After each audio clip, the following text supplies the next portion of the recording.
Happy New Year to all the friends and good evening.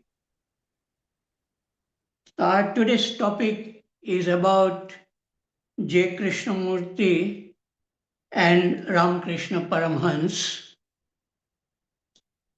Somebody, a Hindi poet, Sumitra Nandan Pant, asked Rajneesh the Osho, can you tell me the 12 brightest stars in the Indian spiritual sky? So Rajneesh gave 12 names. They are Krishna, Patanjali, Buddha, Mahavira, Nagarjun, Shankaracharya, Gorakhnath, Kabir, Nanak, Meera, Ramkrishna, and Krishnamurti. So the last two names, Rajneesh felt they were very bright stars in Indian spiritual sky, Ramkrishna and Krishnamurti. So today I will speak a little bit about Ramkrishna and Krishnamurti. We all know a lot about Krishnamurti, but some of us may not know who was Ramkrishna and what he was trying to teach, and what was something similarity between Ramkrishna and Krishnamurti, or they were quite different. So when I was in school, I had come across a book about Ramkrishna and Vivekanand, and that book attracted me very much, especially when Vivekanand, Ramkrishna's disciple, went to America, and in Chicago in 1893, when he attended a conference of world religion, and Vivekanand represented Hindu religion, and when he started giving the speech and he said, sisters and brothers of America, and that he said with such deep feeling that there was a clapping ovation for about 2 minutes, and probably nobody address American people. Generally, they say ladies and gentlemen, but but Vivekanand, he felt like sisters and brother. So um, Vivekanand was a great scholar also, mystic also, but I think what he really got something, he was trained by Ramkrishna. And Ramkrishna was a mystic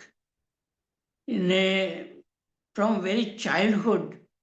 I think he was something different, just like Krishnamurti was something different. Ramkrishna had certain qualities, like he was very good in singing, dancing, acting, art, making something from clay image. When he was around 11 years old, he was walking through the field, green field, and he was eating some puffed rice.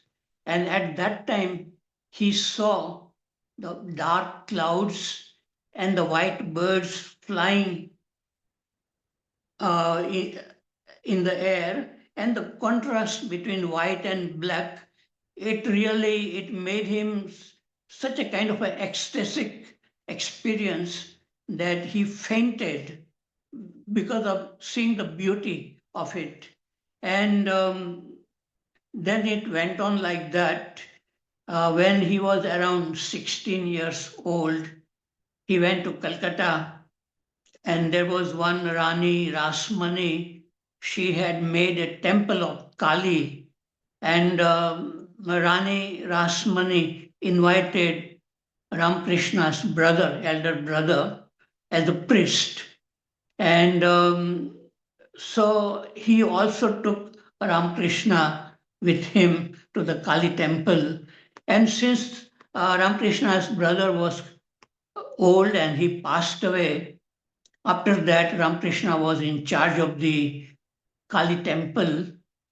And somehow he got tremendous devotion to goddess Kali, and he was crying day and night, and he knew that it was a stone image, Kali, but he wanted that image to come alive, and it was not coming alive.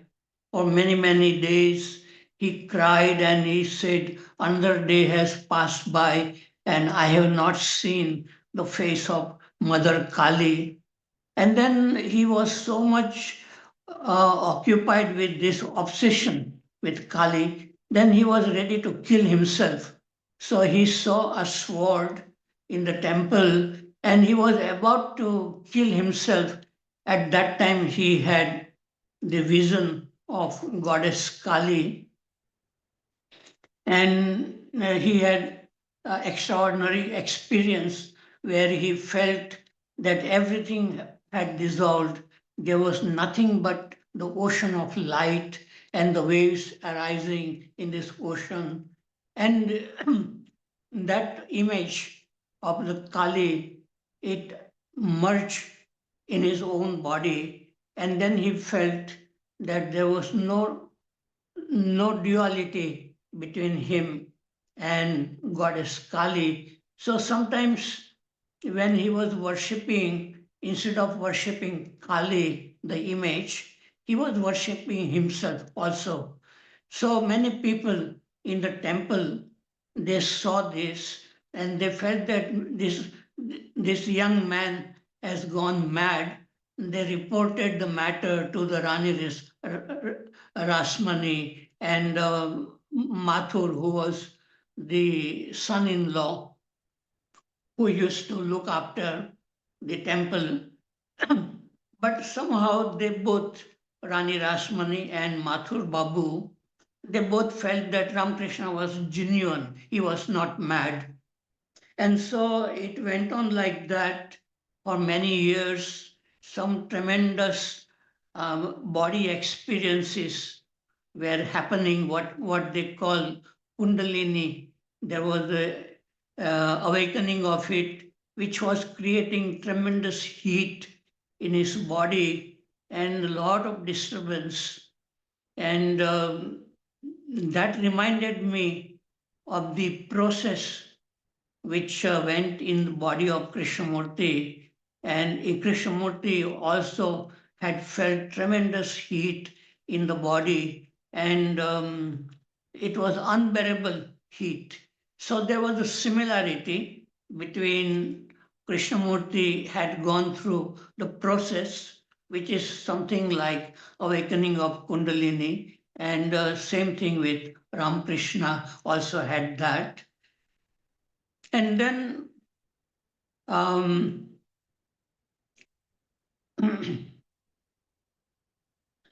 I read about all this Ramkrishna, Vivekanand, and whatever I could find any literature, I used to read about that.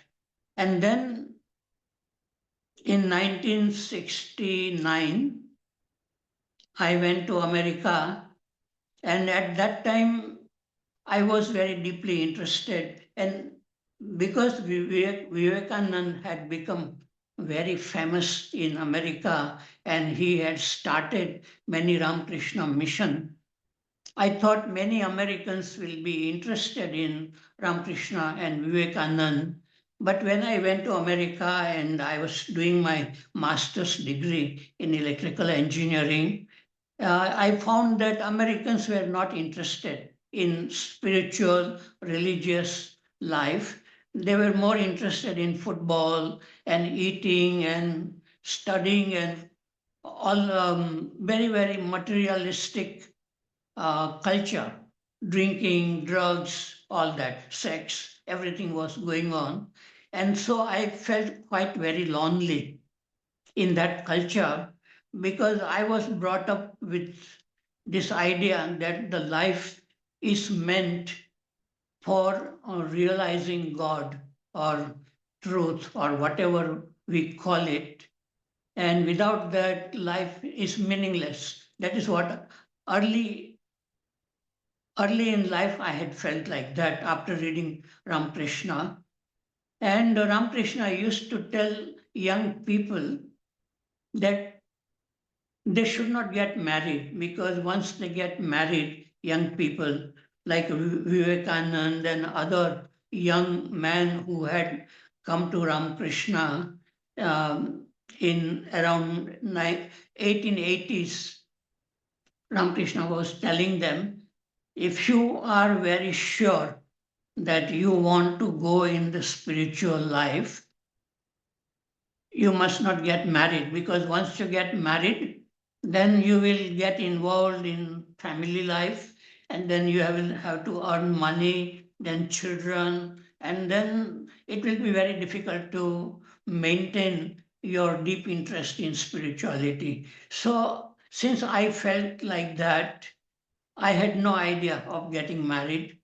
And so, but this culture shock which I went through in America, that all this knowledge of Ramakrishna, Vivekanand, it did not help me to deal with many, many problems of daily life because I had lived a more sheltered life. And then in America, I was in a different country, different culture. I had to study and I had many, many problems. So initially, it was very difficult, but slowly I got adjusted to the country. I was doing well in my studies, and I had started working on campus, earning some money. And then I completed my master's degree, and I started my PhD in the same university, Iowa State University. And then one day, when I was passing by the bookshop, university bookshop, I saw a book of Krishnamurti, The Flight of the Eagle. And I liked the title of that book. I had heard the name Krishnamurti because I was reading Osho and he was saying that there was this teacher called Krishnamurti, Jiddu Krishnamurti, but I knew nothing about that. So in 1972, I saw this book, Flight of the Eagle. I bought that book. I started reading the book. And then what Krishnaji said, I found it very, very interesting because what Krishnaji said, that there are so many thoughts are going on in our mind and we are not observing it. And what something Krishnaji said, that what we call this I or me, it actually comes from thinking. And once this sense of I or me comes from thinking, then it tries to change thought.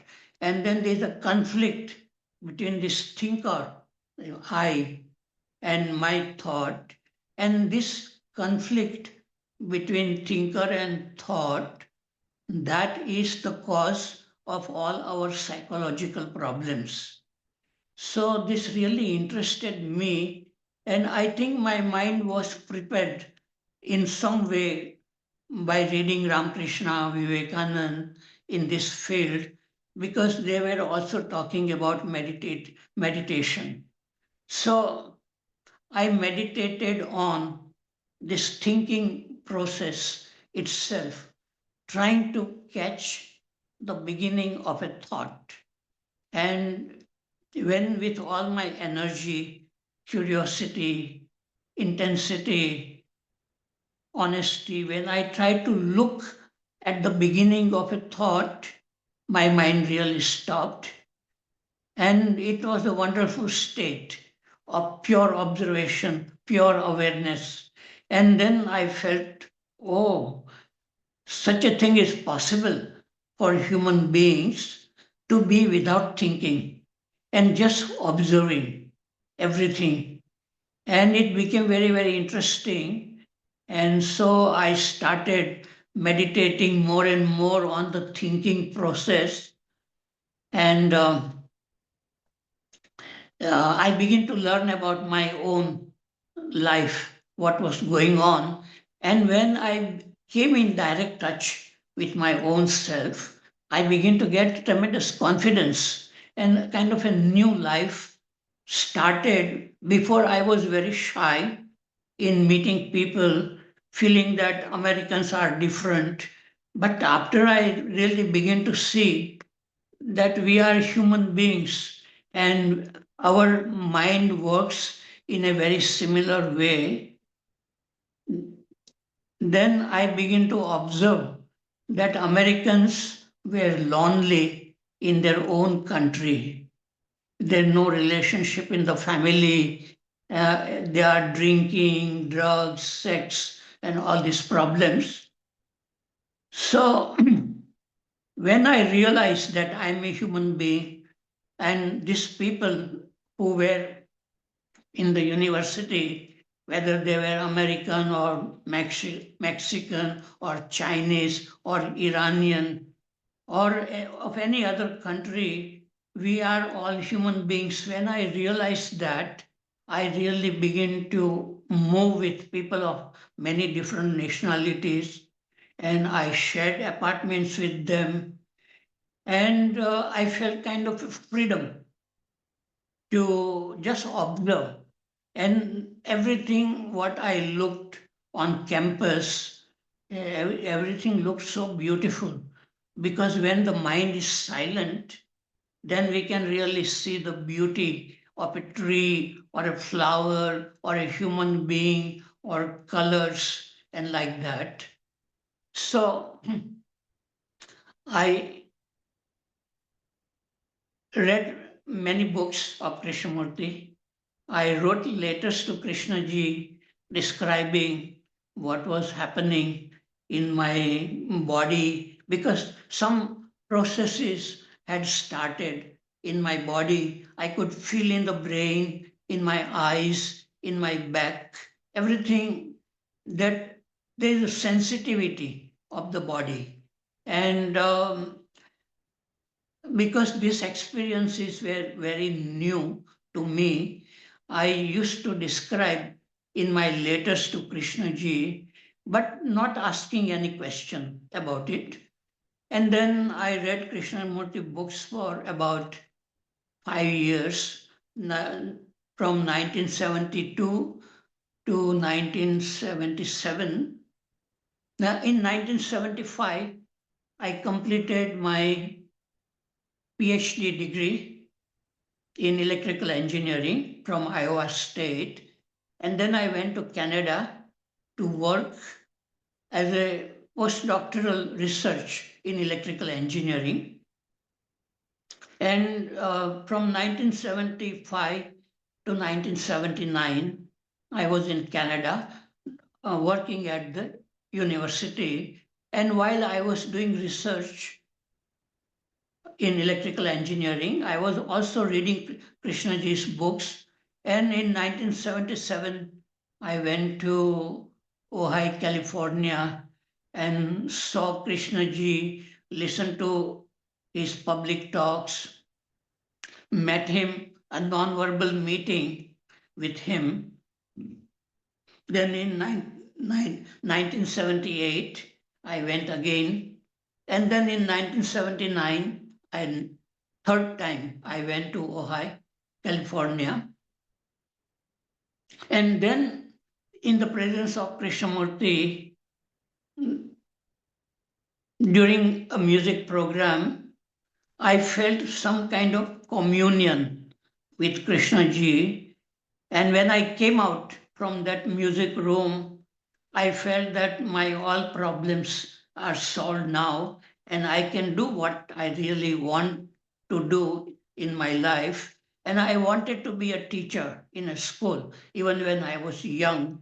And so I came to know that Krishnaji had schools in India and America and England.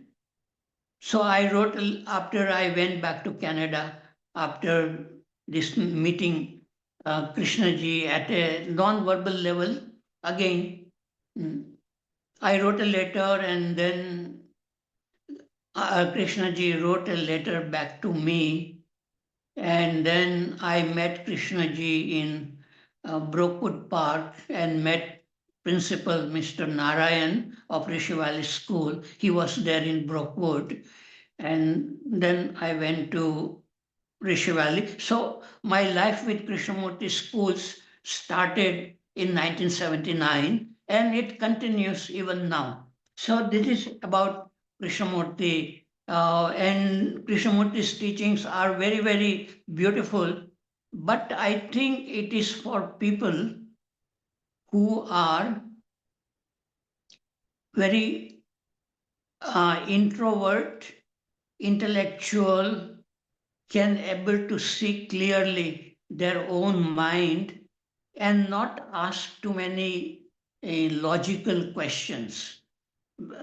Because it appears to many people that Krishnamurti's teachings are very rational and one can really learn the teachings and we can become free. But it is not like that. Krishnamurti's teachings, we can get all the knowledge of Krishnamurti's teachings. We can even give a talk on Krishnamurti's teachings. But as long as we are not able to look clearly at our own mind, what is happening, and become free from fear, anger, jealousy, loneliness, boredom, we have not understood. It is only intellectual understanding. So, Krishnamurti, I have a high regard for Krishnamurti's teachings, but it seems that very few people understood him at the level he expected. Not intellectual understanding, but he expected that people get a new brain. That means freedom, real freedom from psychological problems, and that even when he was dying, he felt that such a thing did not happen. Whereas Ramkrishna, when in the last few years of Ramkrishna's life, he used to go on the terrace of Kali temple and he was talking with some young people in his mind and was telling, where are you? I am waiting for you. Please come. And one by one, like Vivekanand and many other young people, they were about 18 to 20 years old, and they started coming and they were listening to Ramkrishna with spellbound attention, and not only listening, but some of them, they got really a direct insight into their own mind, like Vivekanand. Vivekanand was very intellectual when he was when he came to Ramakrishna, and he was very proud of his knowledge because he had studied Western philosophy, he had studied Western psychology, history, and he was very good. And his professor had was a Western philosopher, and he had said in his class, this professor, that if you want to know what trance or samadhi means, you must go and see Ramakrishna. Then you will know what real ecstasy, what real happiness is when you see Ramakrishna. So Vivekanand came to Ramakrishna and he found that Ramakrishna seemed to be a very crazy person, and his behavior was also like a madman. And he was very happy to see um, Narendra. His Swami Vivekananda's name was Narendra, and then he touched this young man, Narendra, and this Narendra, Swami Vivekananda, he felt that the whole thing was dissolving in front of his eyes, the room where he was, and there was nothing. And he got frightened of that nothingness when Ramakrishna touched him. And he said, "What are you doing to me? I have my father, mother." So Ramakrishna felt that Vivekananda is still not ready to have that experience of nothingness. So he brought him back to the normal consciousness. And this Narendra, he felt amazed that how he felt that maybe Ramakrishna mesmerized him, but hypnotized him. But he knew that he had a strong mind, and Ramakrishna can't do that. And then again, another meeting, same thing happened.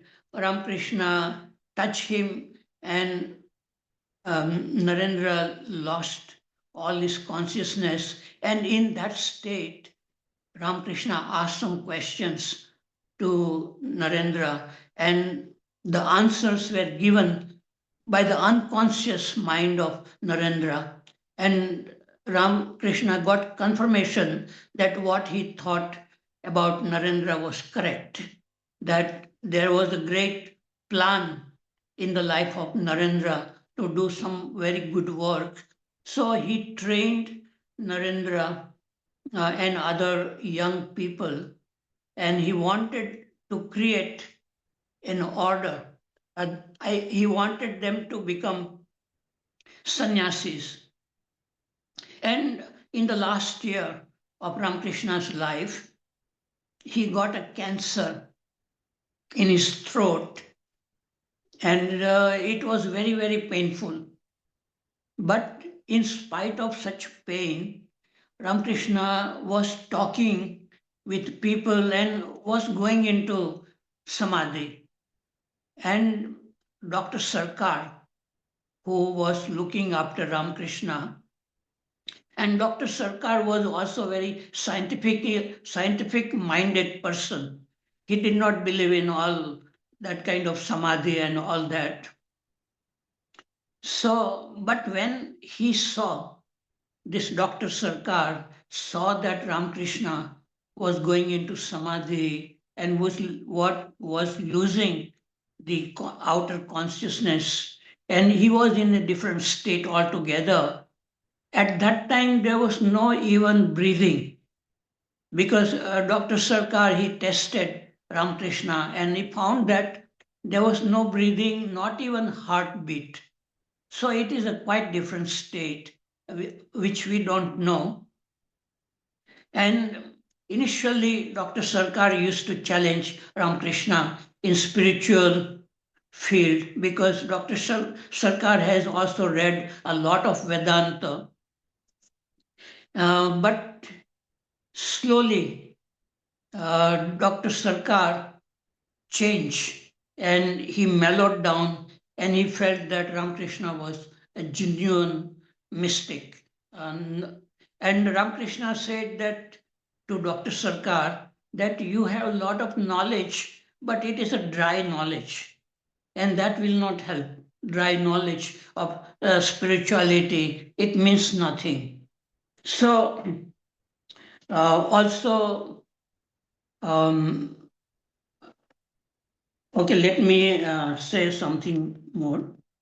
So, Krishnamurti's teachings are on one side of the spectrum of spirituality, which involves lot of thinking, attention, and Ramakrishna is at the other end of the spectrum of spirituality, is devotion.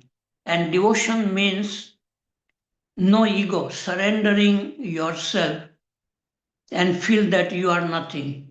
Everything is God or something like that. And that helps many people. So, um, I would say that intellect is not in opposition to devotion. They are complementary. One needs devotion and one needs intellect, because in devotion people can go in illusion and they think that they are seeing God, but their life may not have changed.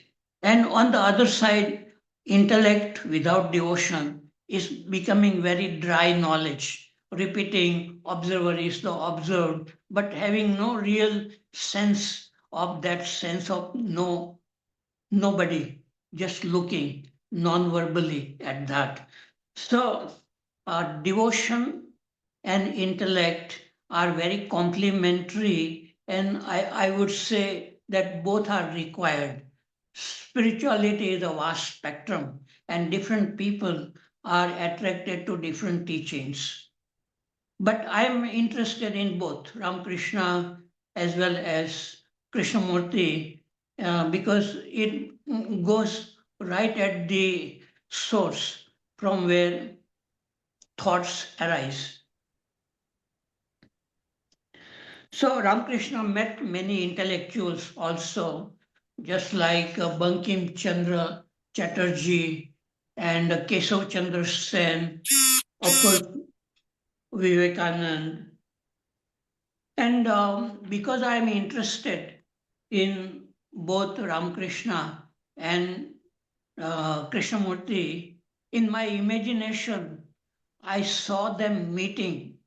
Krishnamurti had gone to see Ramakrishna, and I think I have taken a lot of time. If you are interested, what happened in my imaginary meeting between Ramakrishna and Krishnamurti, I will say something about that.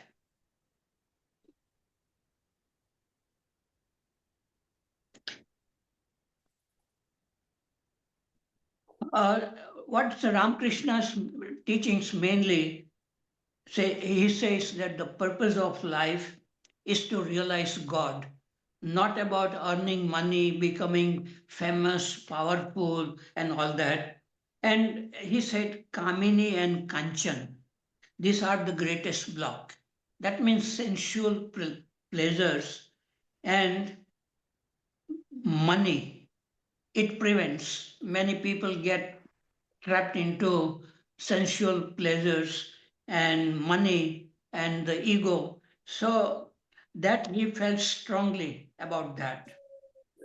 And he said that what he called Kali, goddess, and Brahman, which is no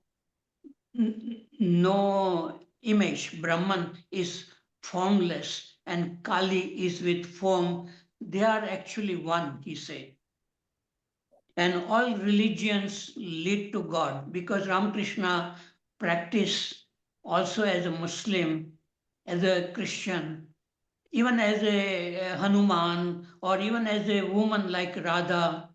So Ramakrishna worshipped in a different way, and in every way he came to the same vision that there is a God, and that God can be in form or it can be formless.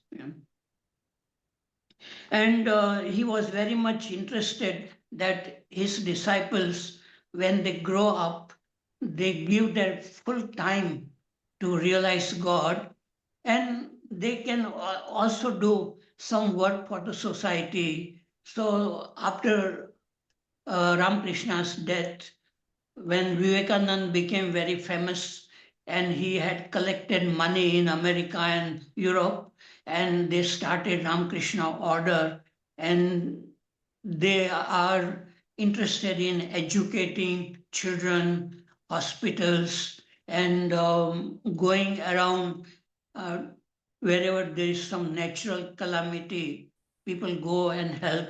So they are doing social work, and also in Krishnamurti schools, also they do social work like educating village children and planting environmental care. So both Ramakrishna and Krishnamurti people are doing social work, and they are doing uh, environmental work. uh, but the main thing in both is to understand ourselves very, very clearly and to be free and not remaining in illusion. Um, Not becoming emotional also, living a balanced life. That is the purpose. Okay, I think I have said enough thing right now. Thank you.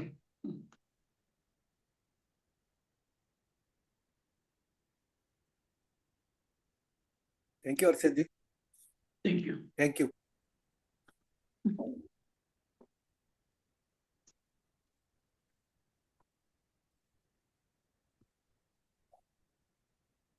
Dr. Kulkarni. Yes, sir. Thank you very much. Happy New Year. Harshad sir has said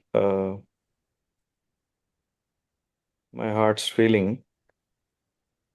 So one interesting thing I wanted to mention when I was reading a lot of literature of Krishna ji in Hindi, I came across a very interesting thing. He says there his teaching is conglomeration, the mixture of karma, bhakti, and jnana. I was surprised. Most of the people feel that only jnana marga or only the Raja Yoga, I mean just the self and non-self like that. It was very interesting thing about the Sri Ramakrishna and the Krishna ji. Similarly, if you take the Sri Ramakrishna, we see that so his mind was always introverted, as Harshad ji was saying. So recently I read an interesting anecdote of Sri Ramakrishna. When the Vivekananda came to the Sri Ramakrishna and he read his mind, you are about to take 100 rupees debt from your friend and you are going to pay for your college fees, something, something. So he was able to read the mind of others. Means already Sri Ramakrishna's self-center is completely dissolved. That was the thing. And extremely opposite thing, as Krishnaji says, I went to Calcutta as well. So even after passing away of Sri Ramakrishna, Vivekananda had 7 to 8 times doubt. One doubt after death. If Ramakrishna is present in this temple, the Khetri king has to come and bow here. So after passing away, also Vivekananda had doubt on Sri Ramakrishna. This is a very interesting thing and mentioned very much clearly in all the scriptures, around 7 to 8 times. Though it was said that Swami Vivekananda is one of the Saptarshis. For him, he called from the astral plane and all. These are the similarities, like regarding Krishnaji as well. So Krishnaji was taken from his body and he was given Valakula Maharshi. He was his guru, the training in astral plane. So it was asked by me also. Even if we want now, also we can talk to him, but I did not go into that way. These are the very much interesting thing. So doubt, doubt, doubt. So this was doubt is a like a jewel, as Krishnaji says. So Vivekananda was having this doubt even after his passing away. So that itself shows that how deep is the this mind's dark corners of the mind, dark corners of the mind. Similarly, Ramkrishna used to scold a lot, though it was not mentioned in the scripture, and he himself poured on this 1st of January.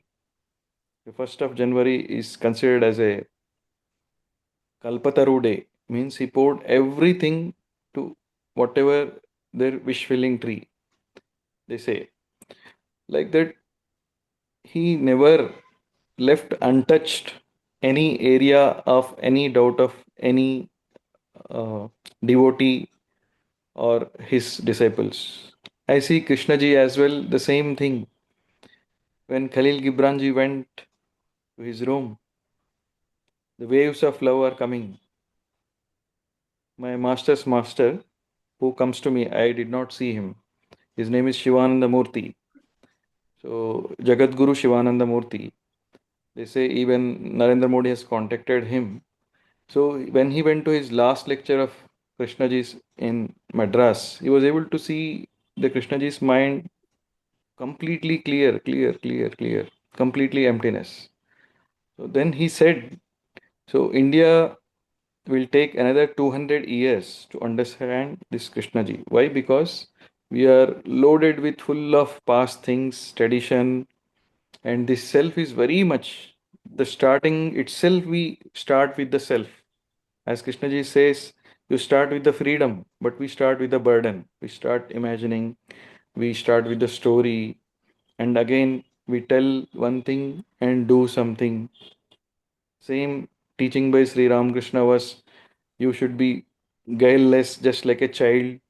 Again and again, Ramakrishna mentioning about the self deception, about the guna tita, you should be away from the tamo guna, rajo guna, sattva guna. Same thing told by Krishna ji.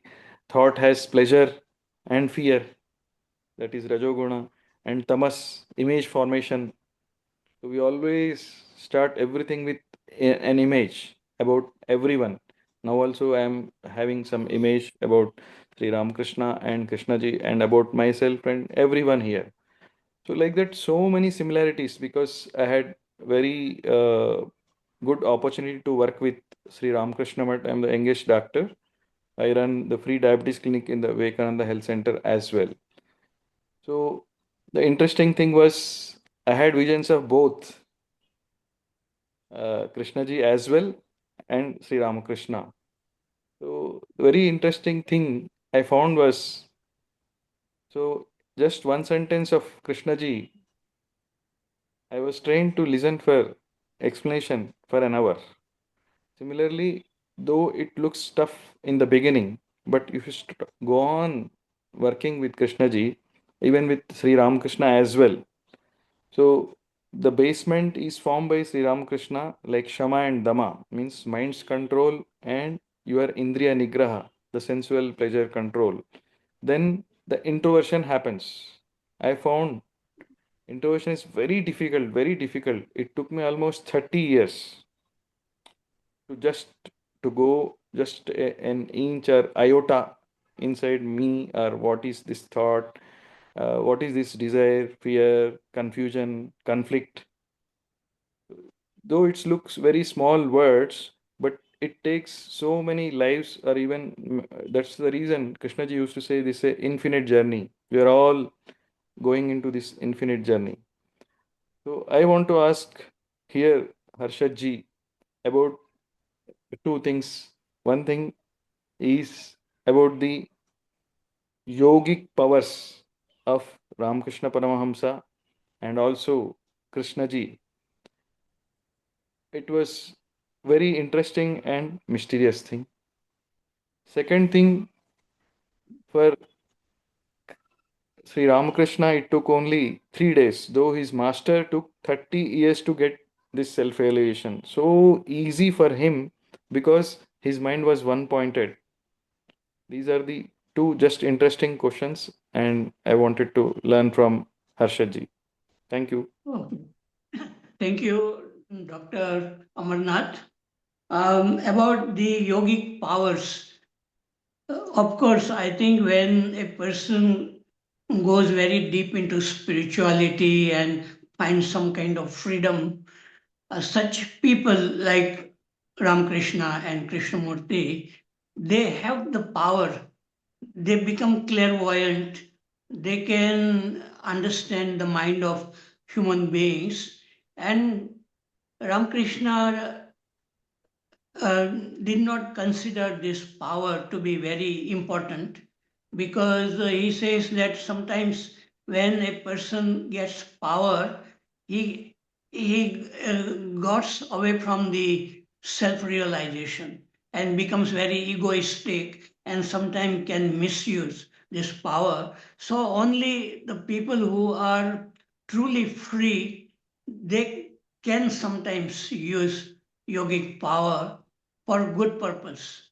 And I'm sure like Krishna ji had the healing power, and he put his hands on the ear of Vimla Thakkar, and she had lost the ability to hear, but her hearing came back. Not only that, but some kind of transformation of the brain also happened, and she became very eloquent speaker, and she became very famous, started going all around the world, speaking like Krishnamurti.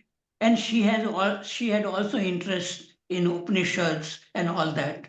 So Krishna ji has done healing to many people, and same way Ramakrishna had also done lot of healing and made people free from bad habits like drinking and all that. So that is one thing. And about the Nirvikalp Samadhi, Ramakrishna, when this Guru, Totapuri, he was a Vedantist, and he saw Ramakrishna, and he felt that maybe Ramakrishna is ready to get this training in Vedanta. So he asked Ramakrishna, would you like to learn about this Vedanta? And Ramakrishna said, I will go and ask my mother. So Totapuri thought that Ramakrishna will go to his mother, biological mother, but Ramakrishna went to Kali and asked mother, should I go for this kind of training? And the mother, goddess mother, said yes. And so Totapuri did something. He asked Ramakrishna to meditate, and Ramakrishna tried to meditate very, very hard, but he could not get free from the image of Kali. Every time he closed his eyes, the image of Kali was coming. And Totapuri said, you have to be free from that image also. And Ramakrishna was not able to do it. So Totapuri said, what you mean you can't do it? So he took one sharp object from nearby, and he made a scratch on the forehead of Ramakrishna, and you said you meditate on that point. And Ramakrishna, when he saw Kali, in his imagination, he cut the Kali into two parts by a sword. And then the image of Kali was also gone. And then Ramakrishna went into that Nirvikalpa Samadhi, and Totapuri was waiting outside, and he kept on waiting. But Ramakrishna was in a different state. And after 3 days, for 3 days continuously, Ramakrishna was in that state. And then Totapuri went in the hut, and he tried to bring back Ramakrishna to the normal consciousness. And when Ramakrishna came, then Totapuri said that I took 30 years to come to this state, and in 3 days you have achieved Nirvikalpa Samadhi. So if for a person who is really prepared, he needs only a spark, like a dry grass, You put a spark and it comes a flame. So Ramakrishna was well prepared for Vedantic training. And even then, after going through this Nirvikalpa Samadhi, he wanted himself to be as a devotee, and he did not mind this duality between him and Mother Kali, like that. And but most of his life, every time he would hear a bhajan, he would go into samadhi. He was singing, dancing, and it was very difficult to bring him back to the normal consciousness. So sometimes he will say, I will take water or I will take some sweet to bring him back to the normal consciousness. So, amazing person up to the death. And even when he was dying, his body had become like a skeleton. At that time, Vivekanand was there, Narendra, and he doubted whether can this man be really the incarnation of Ram and Krishna. And Ramkrishna got that thought of Vivekanand, and he said, the one who lived in Rama, the one who lived in Krishna, the same person is in this body and not in your Vedantic sense, he said.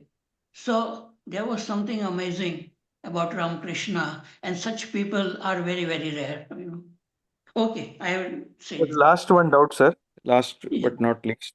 So I wanted to listen from you because you are attached to the JK institutions. Anyone had visions of Krishnamurti ji visions after his passing away? Because I had Ah, this many times. I wanted to know about okay. this. Yeah. Some people have told me, and some people also felt that when Krishnamurti was dying, they had the vision of Krishnamurti dying. But many people cried when they came to know. But when I came to know Krishnamurti has passed away, I did not feel bad. I felt that, yeah, he was already 90 years old. He had done a very good work, and the body doesn't live. Even when my mother passed away when I was young, because I was in Ramkrishna teachings, everybody in the family was crying, but I did not cry. I just sat down quietly on my chair. So death is certain for all people, but our attachment to the image that creates suffering, and we cry. And also Ramakrishna used to say that when your wife or son dies, you shed lot of tears, but who cries for God? So only when you really cry for God day after day because you have not got the vision, then maybe you can get the vision. So this attachment, because Krishnamurti's teachings are also about freedom from attachment. So if you are attached to the image of Krishnamurti, it means you are not free.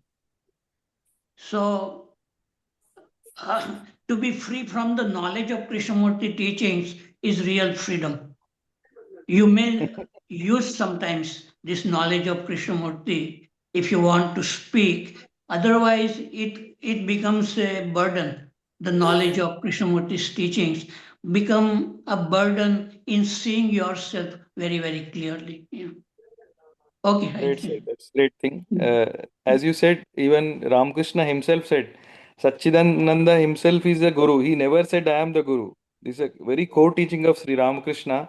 He never said that I am the guru. The Satchidananda is working through this body, as same said by Krishnaji. Thank you so much, sir. It was great Thank you. hearing. Thank you. Prasad Gogada. Yeah, hi. Namaste to all of you, sir. Yeah, as I was listening to all these talk by Harshad sir and others, a few of the things are really good about devotion and all what Harshad sir was saying. But I felt something like something was missing, like we are passing on the knowledge that we read. But it should not be, maybe I am wrong, but I felt like that. We're just passing on the knowledge. Uh, maybe Harshad sir and everyone has felt very deeply about what they have read and all, but it is just going as a knowledge basis, but the impact is missing, I believe. I may be wrong, but I felt like the meeting is going in that direction. So when we listen to Krishnaji or any other talk, they're very serious, and their importance is only the listener's life, whoever is listening. They try to so they become zero, and they try to invoke some insight into the audience, right? Whoever is the listener or who is participating in the session, they try to invoke some insight into the other's mind. So I think that is what missing. I'm feeling. I may be wrong, but yeah.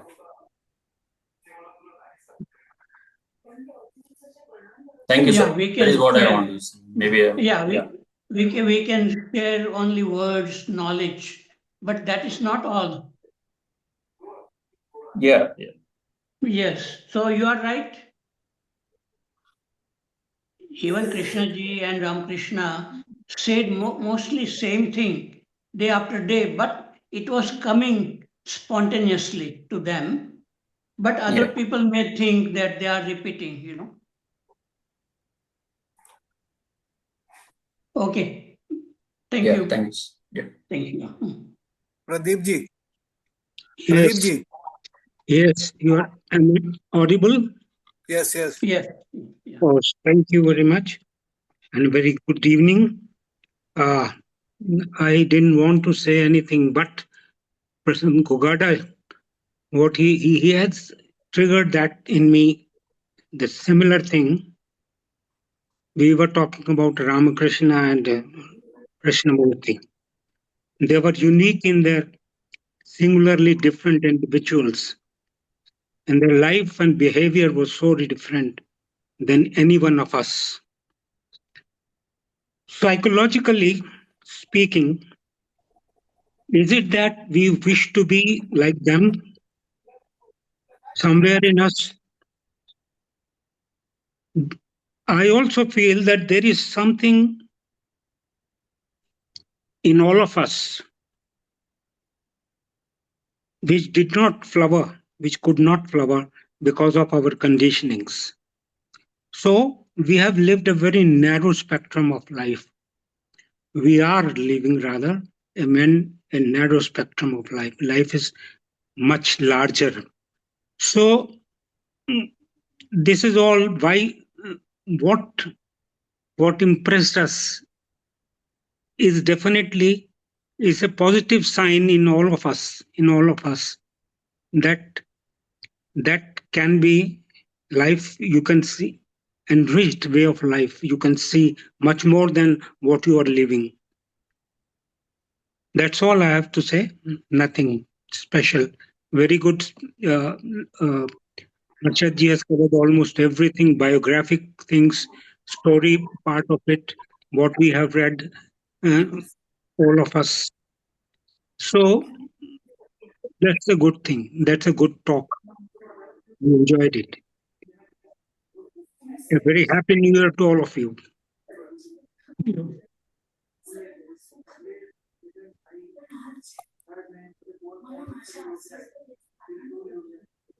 Anybody else wants to say something?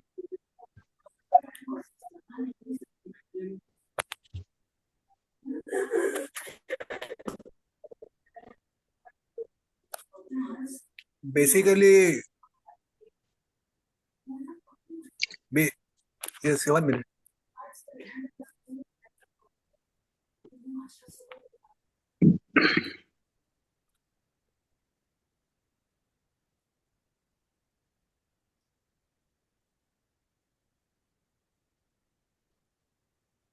Please unmute Saroj Sahu, sir.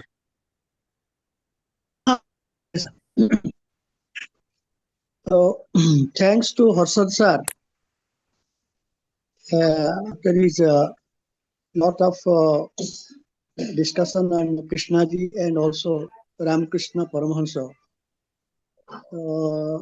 To me, I differ because I observed there are two parallel lines, like two railway lines. Both the railway lines reach the destination. So to me, I was a bit confused because Ramakrishna goes with the image of Kali, even though that may be the symbol of truth, symbolic. But Krishnaji is not doesn't appreciate this imagery process in these matters of truth. And Ramakrishna has himself told in his lifetime, only few sentences I remember. He said, "Joto mat, tato path." As many types of philosophy, thought, there are so many paths. But our first understanding of Krishnaji is that truth is a pathless land. So, and all other paths and whatever the masters, great respect to Ramakrishna and all. And any sort of path, any method is another trap. So I appreciate our another great master, Ramana Maharshi, comes in par with Krishnaji. So there's some similarity, some common thing in the approach. But Ramakrishna, with great respect, is a great master. And as you rightly started by Harshadji, that also told out of the 12 philosophers, the 12 masters in the Indian history, Ramakrishna is there, Krishnaji is there. With all respect to Ramakrishna, I also read few of Vivekananda's book, few. Great inspirator, great orator, unquestionably is one of the best orators of the world. Krishnaji, even though he lectured for 60 years, one of my professors was telling, his talk, I don't know what you're getting, he did not impress me. There are many better lecturers, Swami Chinmayananda, Vivekananda, they are great masters, they speak oratory, they can spellbound the audience, hours. But Krishnaji is not like that. 5 minutes of his talk, enough for a person to get it or not to get it. Once a person gets Krishnaji, he gets for all forever. Otherwise, he misses. So, to me, sir, you can discuss over it as an academic discussion, but there are quite two parallel lines. The approach is different, totally different. When they say speak Krishna, Ramakrishna speaks of truth, Krishnaji speaks of truth, but there is some totally different approach. With this, I come to say, well, I may be wrong in my understanding, but I appreciate Harshadji gave a lot of his personal life experience today. Coming to Krishnaji, after reading, he was also a lover of Ramakrishna Vivekananda in his early days. And once he gets Krishnamurti, the same thing with me. I was reading Ramakrishna Vivekananda, Chinmayananda, Ramana Maharshi. But once I come across Krishnaji as literature and discussion, there was a small discussion session at Kattak in my place. Some guest speakers has come from Madras. And after hearing, and there was a discussion session, I got interested and I read Krishnaji. And from that day onwards, I cannot go out of it. If at all I read religious up to anything, I go to Krishnaji, his lecture or his books. But with all respect to all the masters, because from my early days, to come to the point of Krishnaji, one has to go through the process, the method, the path. There is no doubt about it. One has to learn the alphabets, A, B, C, and letters, all those things. So there requires a teacher. You cannot just discard Guru Sishya and Guru all that. But once you come to understand Krishnaji, I find that is absolute and you just can't go about it. So I defer to Harshadji that he said that it is a common thing, but I say that Ramana Maharshi comes in par with Krishnaji's approach. Thank you, sir.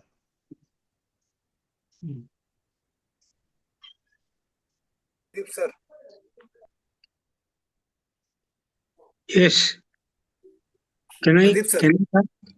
One thing I wanted to request Dr. Kulkarni to tell me, he was talking about his vision of Krishnamurti. He got the vision of that.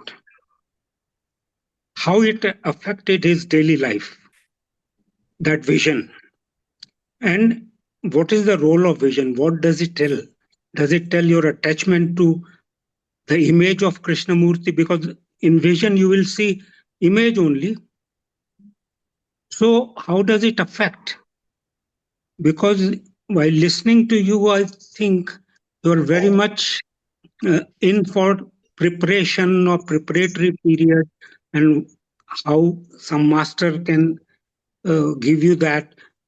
So tell me what happened to you after that vision, and what was the vision? If you don't mind, if it's not that personal, you tell me what was the vision of that and how it changed your life. Thank you very much. Thank you very much, sir. The most important thing which you asked, I wanted to tell in short.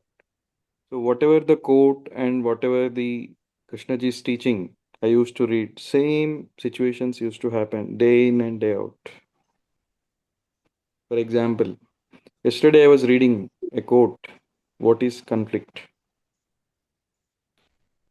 He was telling the conflict means your interest in the transitory things, which is impermanent. My driver yesterday, he knocked off, went just like that car driver. So yesterday it was a new year day, but the attachment, me and mine, was gone. So I understood the conflict. So similarly, so I was reading a quote, I will not work single day, 9 to 5. So my job was gone, two, three places. So whatever the reading I used to read, the same things were happening simultaneously. And the understanding was very, very, very, very deep. And most of the times it is spontaneous. As you were saying, I am preparing or planning. So most of the things, I don't know how it happens and why it happens. So though it was a very new year for me, but suddenly happened. So that was the thing, and it happened the visions in the dream, like talking to me, coming to me. Usually I get up every day in the morning 4:30. So it happened three times to me. I don't want to reveal in detail, but more than that, completely changed. Even the people talking to me, the even the Krishna Kernaji from Mumbai, he himself said there are a lot of changes happening to you, said by many people of the Krishnamurti people. So I should not praise myself and tell about myself, but he himself, because I am very much interested in his personal life, he used to live, what he used to do, and I went through in detail, and many people told about that. That's a great, which cannot be explained, as someone said, it's a pathless land. So because mind wants some image or some explanation, hmm, we want something solid thing, but it's happening now. Also, it's happening. So I did not plan. I planned just only around 5%. Today also I was reading about example, the same question which you asked. If you want, I can send you the personal this thing. He was telling the essentiality of the knowledge. Normally, Krishnaji tells that knowledge is not needed, wisdom is there. But he was telling today, today's lecture I am telling, you asked about the today's feeling, just today in the evening, just before this meeting, I am telling the essentiality of the knowledge. Now I am talking English. It's essential. Now I know how to talk in Zoom meeting. It's essential. So this is different, but this is from the mind. So creativity is different. This we need to discard this what I am, me, or the self, and it should happen spontaneously. Thank you so much, sir. Once again.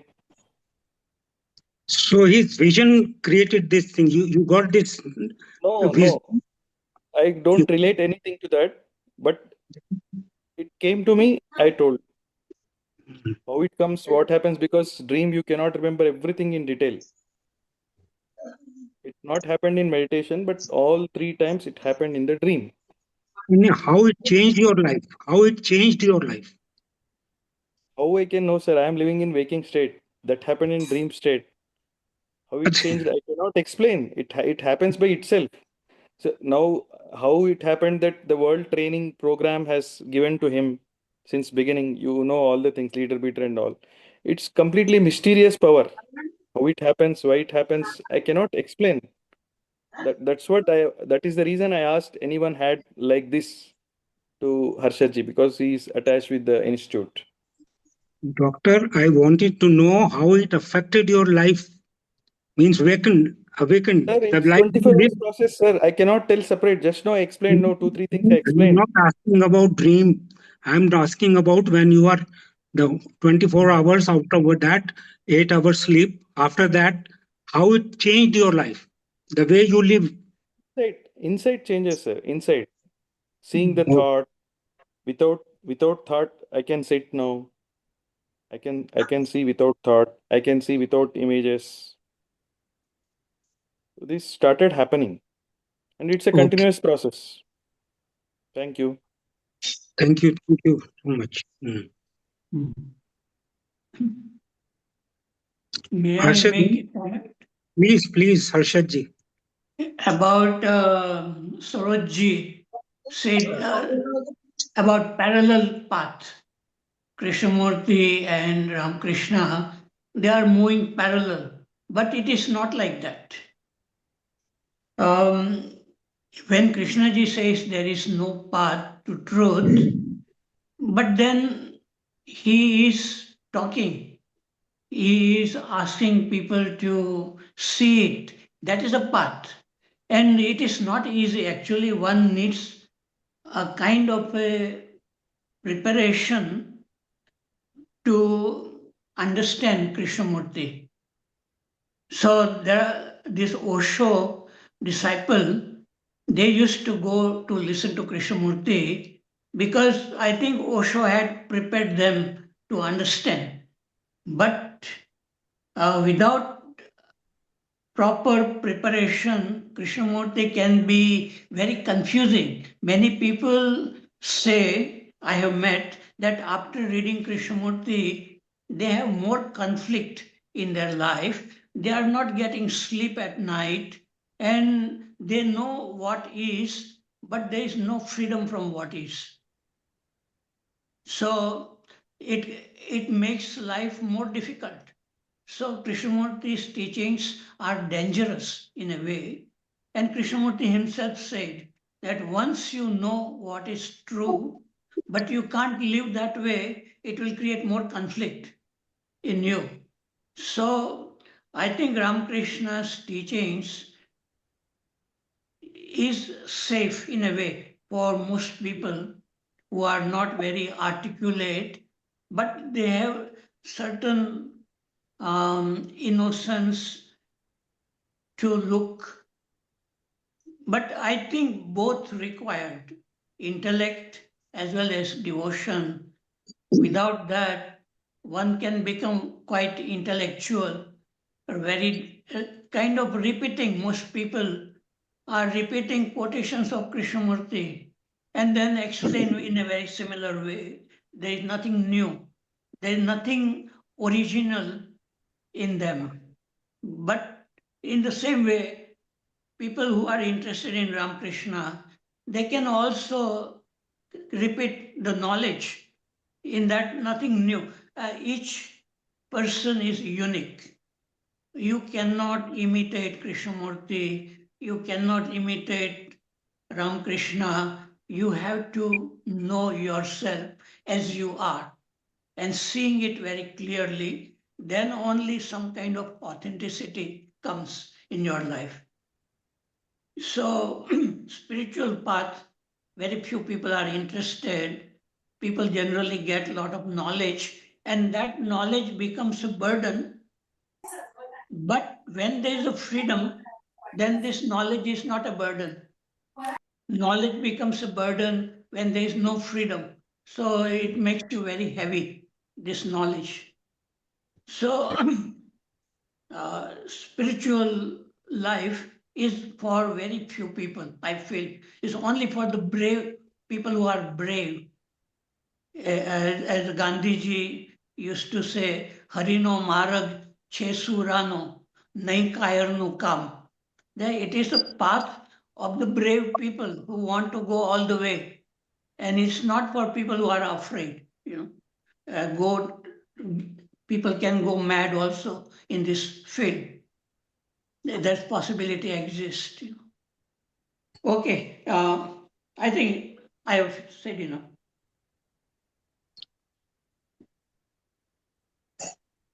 And one thing I want to say is that both Vivekananda and Ramkrishna, they tested each other while they were alive. And at one time, Ramkrishna began to ignore Narendra Vivekananda, but still Vivekananda was coming to listen to him. So Ramkrishna said, I am ignoring you. Why are you still coming? So Vivekananda said, I am not interested. I just come to see you only. There's nothing else. And just to listen to you. And similarly, Vivekananda also tested Ramakrishna by putting a coin under his mattress and without telling Ramakrishna. And Ramakrishna came and immediately he felt like a shock. And he felt that there is something underneath. So Ramakrishna, when he said Kamini and Kanchan, it means he could not touch even these coins. But of course, other people had to spend money for him. So, but I think doubting is very important. Testing oneself, and the test, as Krishnamurti says, the test is in the quality of our relationship with people around, with nature, with our own self, whether are there many conflicts within. Because if there are conflicts within us, it will express itself in relationship with the family, with the society, and so on. So testing, we have to doubt our own self and not feel that we are now perfect, we have arrived. It's nothing like that. It's a continuous movement, journey, infinite journey. Harshad sir, very interesting thing I noticed in both the life of Ramakrishna and Krishnaji was this. Even Ramakrishna has a desire to wear the silver dhoti, and he wanted a gold coin. All these things he never told, never to fight. You have desire, please live with desire, live with fear, live with your sexual thought. He said you live in the grihastha, and I go back into the nature or the ekanta, like that. Thank you. So, Logiti aso, Logiti koibra. Aso.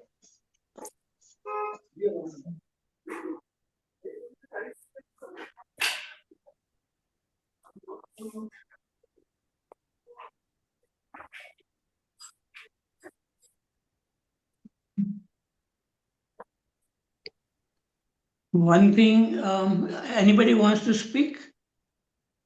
Just I was also thinking about what Saroj said, and you are giving some clarification, because when we are comparing these two personalities as parallel lines, so parallel lines never meet. But do you think in life, anybody's life, or life in general, there can be a point where this duality is to this extent is considered to be a game of the mind? So this is what I was also thinking, that life is a holistic vision of life, holistic vision or understanding of life. So even now, I am not very clear about this vision theory of getting this vision. Even Mark Lee's wife, I think, got the vision of Buddha when Krishnaji was passing. So this, so what? Yes. Has it helped anyone? Right. Yes. Thank you very much, sir. Thank you very much. It was a very good talk. Thank you.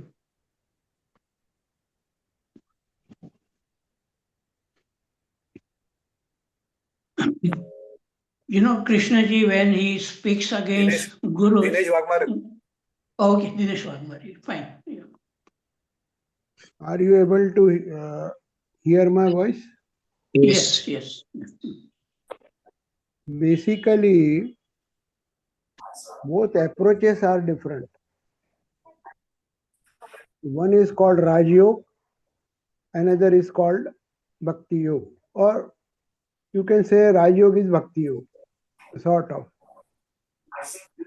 And another is Gyan Yoga. So Gyan Yoga is very difficult, which is Krishnamurti's approach. And in case of Ramkrishna, it is a sort of Bhakti Yoga, or the mind is the instrument and not intellect. Whereas in case of J. Krishnamurti, it is intellect is the instrument. Another thing is, as Kulkarni ji has said,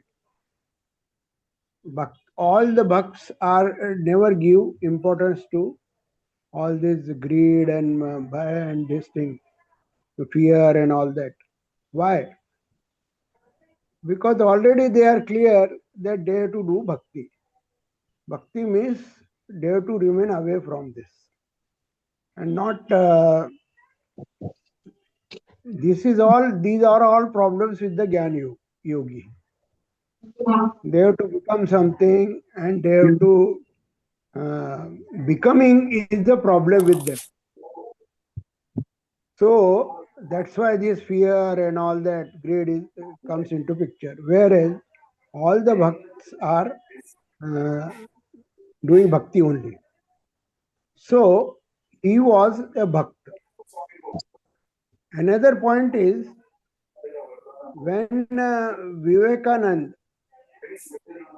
has become is ready, he said that you go to people and tell about my all training to you or teachings to you. So Vivekanand has gone to America and given the lecture and all that. But afterwards he has seen that people are only enjoying his lecture and there is no interest in the people. So he came back. He has understood very clearly that for the common people, the importance is of materialistic world. And he said, why you are doing so bhakti? When he came to India back, he said, why you are doing so bhakti? You do basically development and all that, and become something. So this Ramkrishna mission has been started and all that, and he said that you make all this teachings spread by making development, not by simply sitting once at one place and doing bhakti. Another thing, whatever Osho said is not that correct, because he was in Maharashtra, so he never talked about Maharashtra. Otherwise, Maharashtra would have discarded him. So he never taken name of Jnaneshwar or Tukaram. These names are very famous, and Jnaneshwar has clarified that about Siddhis. Whatever yogis are there, they will get as per their purpose of life Siddhis, not directly. All the people are having, all these seers are having same Siddhis. Siddhi varies from person to person as per his purpose of life. So this has to be understood. Another thing, this Pradeep said that I have not understood what vision can do. Vision can give a deep affirmation that such power or such dimension is there, which is apart from him or apart from his ego, and doing something. So this has to be understood that such visions are essential for a bhakta to do have a faith, deep faith in God. Afterwards, he can get away from it. Siddhi takes over.